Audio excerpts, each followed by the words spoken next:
ஏங்க இப்படி பண்றீங்க?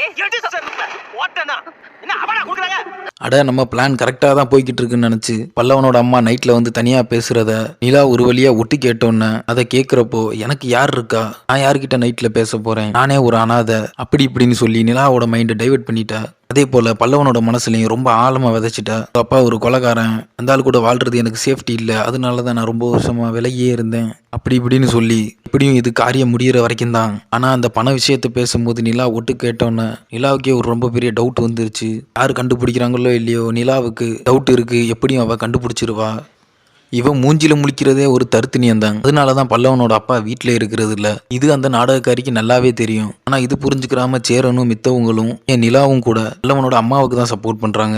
இப்படியாவது காசை மஞ்ச ஆட்டையை போட்டுட்டு எஸ் ஆயிரலான்ற ஒரே நோக்கத்தோட தான் பல்லவனோட அம்மாவா அந்த வீட்டில் இருக்குது. சென்டிமெண்டா பேசி பல்லவனோட மனசை பிடிச்சி உங்க அப்பாவே வெறுக்க வச்சாச்சு.